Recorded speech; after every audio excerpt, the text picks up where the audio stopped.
Na déisi go hánig amach sa tarna leis óthasach tá na Corcaigh a dhéanamh inis a chu hosta an tarna le tá géire agus ómíocht in imirt fortláige nárbh le brethir na Corcaigh.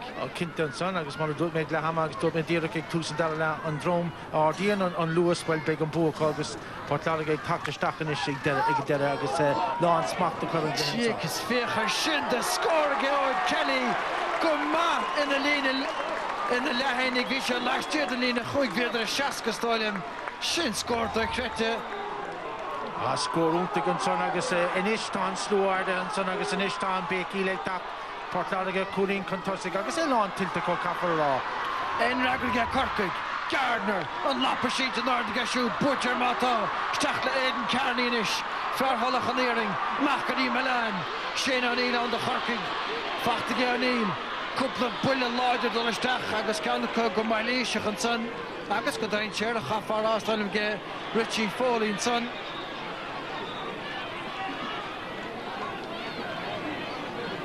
Nis na déisiigh chuntasig ó an Kelly sínte i lár na parca sé seán chiadraige Portláige bhechan Mágarí Cork agus tógan tinta na bháin agus beidir sin an íl cumá. Seoltasteach san a dro an bhuaireach tá san methe fóréile ar mar cúlaistigh agus tá takeíocht an tlú go láidir nis i gceith Portláige an sa. Céinnig Portláige bhfuidir bhleachlíad sa chéadbhata gine na Gailín san bhíidir tabisteach go maith limnach bhfuidir sin chomá chéana. Fachtaige Michael Welch, Decha Lárslíonn sa, Tom Kenny inis.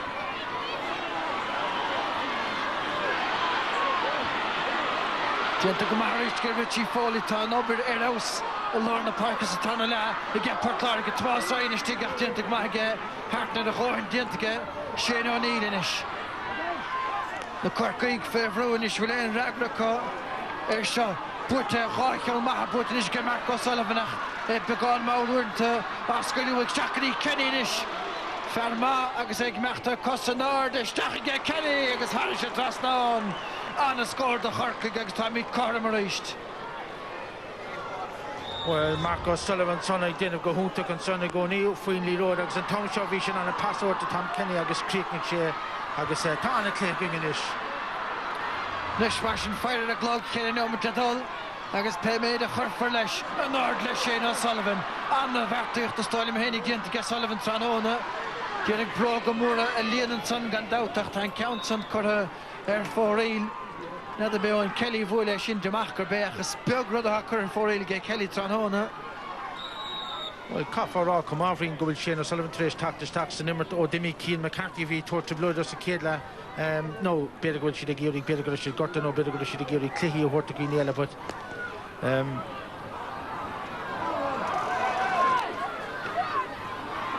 Seo chuin an fear céanna Klein beir chamáin leis an son.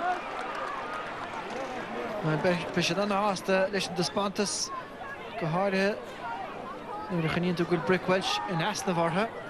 Well, seo sompla cumán is rís é Corcaigh ag tuairt ag déanamh calíis tá sé go gote a bhaid amach bud a scoráil ó an Kelly scór an áilteo tá sé a bhaid amach agus fiúháin man a fér leis an cúda frisint bhfuil tá Dan Shannon agus Milan is tígón agus tá seans cumá hitan sé a rimime na ceanóige.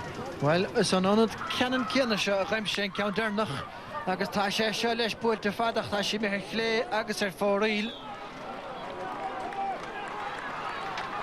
Mar sin tá míid fós carm. Cúpla puinte strathe luachfar le buachtant. Well, taimte ní bhúann sé san áid céanna gáha bud mar sin héananig cafa rá cúpla nó méid fáca agus Portláige tá lábhan ótacha tá siad ag gádathe go mór bud seantaí Corcaigh fós. Bertal Fortláigen san teastlachar i chéile seán ó go helpín buinte teachní síist an trosa anna bheartaíocht go Mark O'Brien agus well, stáile gan éananig an chluichasa anna bhahastá bhisneach áideanta go deas i ggéir Ryan an do bheile fear a chúl. Nis, cá siad gan pucsa ar a chéile isteachganí Dan. Siaganí Milan. Buinte go Milan a cheidir na fríor yes agus ar fóréil bhí me lumphiú leistíir de a Lorragon fes. Naca sé. Well, rinne Jamalan gachar de gart an son de hashe mako o dan Shannon agus sin rishe stachsan ai cart ni sé gachar de gart akwan e cor haran trasnan agus ganu made fresher well big she big she na tridno in isha fet trino made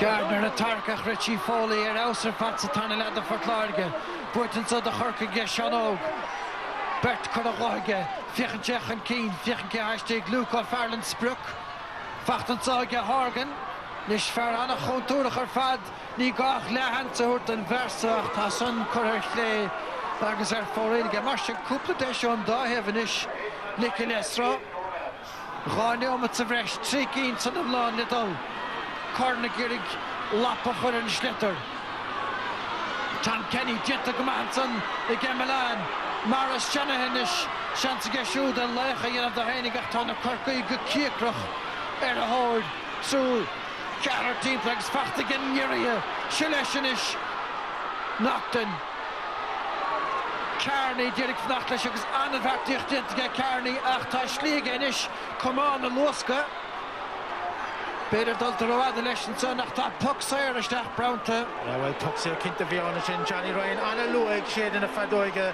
agus the cur honig on long Pulinchin Mark O'Brien trust agus cushe lag she on commander love knocked agus puck sire kinte ta on the Corkig. Vijana Hilera father she Miami on Imert. Ne Shakeon tochtach de Ven O'Connor tá seachtó niomad caite seo chun Corcaig a chur chun Keane. Iling an géar a fad agus níl an gwe ag choú leis an écar but falla han tahi. Seoltasteach get tá Dorn chur leis an spéir get Ben O'Connor is go maith ag gon spricáim se an son aige. Nis cosint in is se ha. Ronan Curran Smó Clahama immer get Portlargus get Corkig le sin seachta bblianta nuas Carney an tarna hireacht puirte get siúd Seoltas dehanis I drón vert nu de fórne seo puirte go maith get Ryan Deisiger score beidir go minic sin imar gas who got the good deal an obair an son get Hartnett agus tá seans methe well bhí coolúig Well, Anna Hahieg don't know Cusick and Shamak. Well, we shan't Conor Ryan just on come on and Kyoru and son agus flick oil man there for Hannah Trastan. Aspetahi better agus Cusick and talk the market in the Kurgan on come on. Harak Aravanel, Kimid and Sohinish, right? Yeah, Poxia Kinta, my intuition, Tanaratori, Anna Gira, Shin and Vinshaw. Nish, on Televatasal Godor for Clarga, Fatia Richie Foley, Macklin Chapta and Melamfi, Dubbelte Geshud. Ryan Arish, the Lord and they got Cornet Tasna Scopa, Sos Geshudach, Richie Foley, Farrell Verka Larger Dance and Amoycht, the Rashkir, the Hammer Tanona, Morris Shannon Nistig, Kevin Morn Homakiana, Foss, Ed Dalavanson and Schlitter, Fachten Sarnish, Kalish Dinta, John Milan, Stolium, Agus Beg, Deshige, Owen Kelly. Hashe Finnig is Gardner Lorna Park in Lurkan the Kelach she Kelly inish shoot the hitting she on score the Hornamu. Well, Bullet Derrick and Son of Stoke Agus chance inish go on Kelly Kaik and Count shot dial Agus Neil Cheroyes come out Tan Hilling Gear Goror Agus Tan Gwen Kuna Kaik and Count shot dial Agus Kaimer Roger Anna Hash Pontus again on Kelly Kinta. Shagus which are on him or lech good. Chirona mar lech and Clehmar, and Tash Panchuk, near once, a couple of Culina Nimbert, Agus Gakpox there, Agus big Dimar and Monopoint and Count Shaw. Well, on the Lichina, a dog the worst we get Ben O'Connor on the Violet Taction did to go on Kelly. Agus if I can another getting shade to target Johnny Ryan. Agus Lee Betty Maris Cart, Krichna Cardam and so. Taspantas Duikret to score all again on Kelly is stolen Gurhen the Shachtiug. A dime she fad and saw Fark of Rannick Tanona score above Moran Clay, Huttonson and Vert. Vanished door which they Dennis Welchach Big David Fitzgerald race on to Sasta Homa Stolem. Clavi Bigani Becunsi Hielach Vintanala a Vader Nisevar. Agus Femerdurt is small Untus Agus Kashke.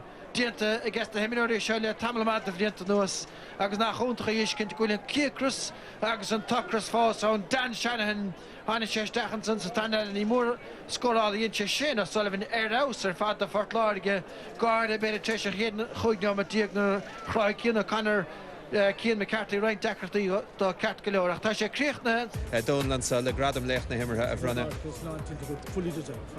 Well done, Owen. Thank you.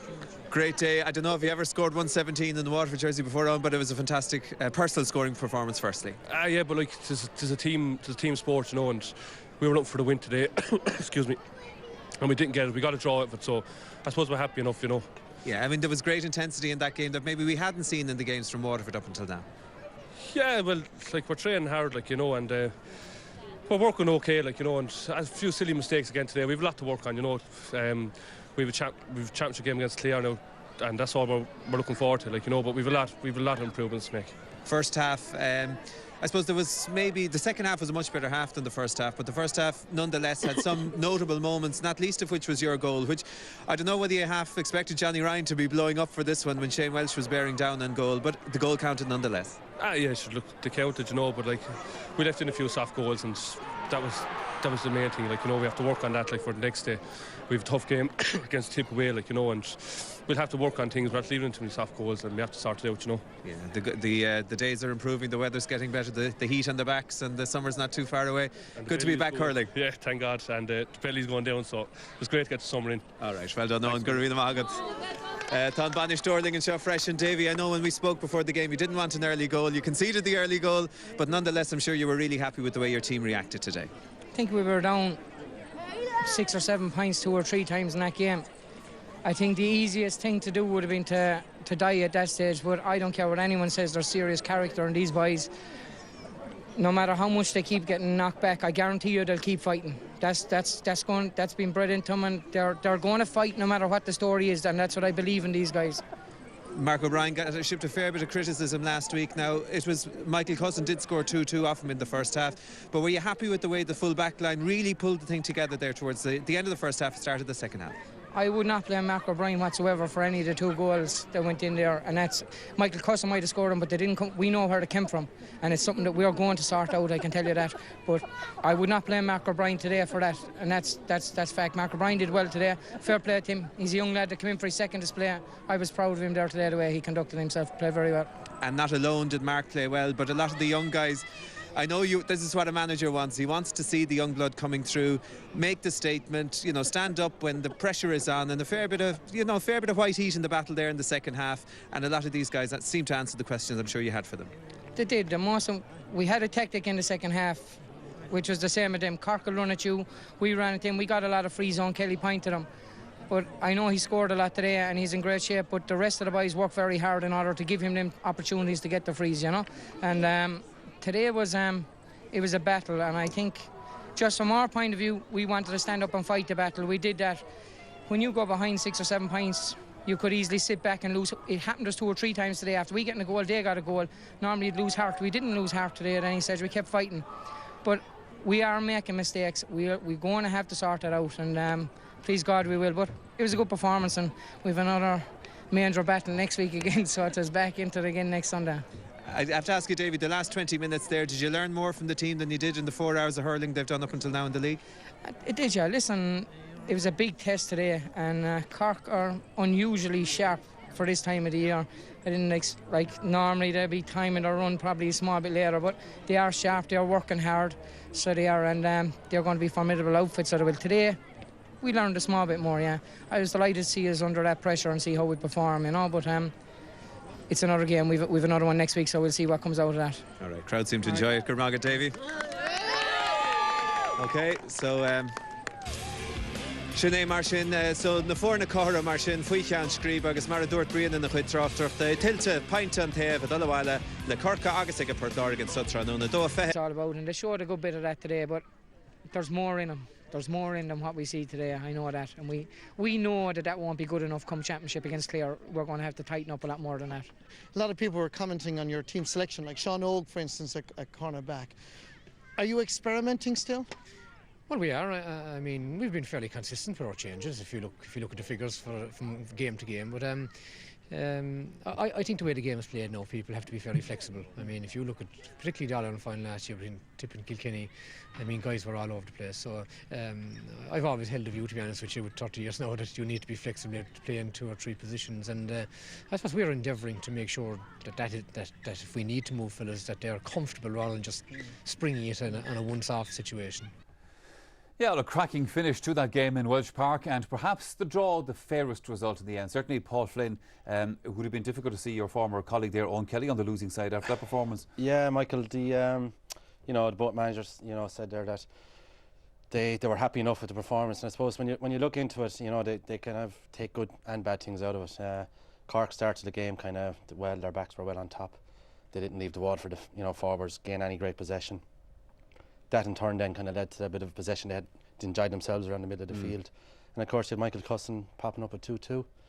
And I suppose Waterford were nearly exclusively reliant on Owen Kelly. Sure. Michael Cusson has, as we've seen in this league campaign, he has given Cork a real option at full forward. Absolutely. Last year he did very well for his club Sarsfields in the Cork County Championship, and there was, talk that he was going to come onto the panel, and you can see why. Like, he's a big lad and he's a good understanding here with Kieran Murphy, his clubmate in Sarsfields. And Kieran's a very clever player, and he'll create chances for Michael, but in fairness that's put away very well. Clinton Hennessy here shooting off the goal, and like Michael takes a look and not a big swing, shortens the hurley and flicks into the far corner, and it gives him the option also, Michael, a big long ball, route 1, 6'7", comes out in front of Mark O'Brien. Again, you can see he shortened the stick again, knows what he's at, flicks it over the bar. Isaki will be looking at all this with interest. Yeah, he seems to be in pole position currently, and here again a great touch. The pass maybe wasn't the best, but again a very good finish into the far corner. Maybe Clinton was minding the near post a bit too much there, but you can see no great panic and just flicks again. But again, he's available for the pass, which is an art in itself, and big plus for Cork. Let's look, Paul, at the Waterford goals. We saw one cracking goal, a bit of ground hurling, you don't see too much of it. But before that, one of the goals that Waterford got, you have to say, goalkeepers are going to be very nervous this year, I think. I don't know, I think there was a fair ball. I suppose, the new rule, once the ball is hit, off you go. But you can see Owen Kelly here picks the ball up out the field. Owen is probably shooting for a point off his left hand from about 50 yards. It hangs in the air, and Shane Welsh goes in. In fairness to Shane, his eyes are on the ball, but you can see clearly here that he disturbs the Cork goalkeeper, I suppose, and the ball makes its way into the net. But the goal counts. And here Dan shows his soccer skills, flicks it out to Richie Foley. Richie comes on, but that's a fantastic skill, Michael. A lot of guys would try do something with it, but Tomas shows he kind of, without thinking, pulls on it, instinctive, and more often than not you're better off just going with your first instinct. Under 21 player, one of the futures, no doubt about Absolutely. that. Carl Naughton played a very important role in that game, particularly at the end of it, one a very important free for Cork as well. Yeah, Carl is an absolute the fastest thing in hurling on 2 legs. He's been criticised, I suppose, for maybe not mixing it a bit, but you can see today what an option he is for Cork. He got 3 points. This is his third one, I believe. But again, he's just available for the pass from Patrick Horgan, and he has an incredible strike off his left side, more often than not on the run. Very hard to mark. And here's a great outlet. Time up. 3 minutes into injury time, picks the ball up on his own 45. Fitness levels, after 70 minutes of hurling. In fairness to Aidan Carney, does great to stay with him, but keeps running, draws the foul. I suppose a lot of the Waterford players weren't too happy about it, but you can see the kind of slap across his wrist. But that's a great out for Cork to have, and I think if they can play him maybe more on the wing, sure, to get involved, and he's just a great option. Okay, Paul, well now let's take you through the weekend's results in the Allianz National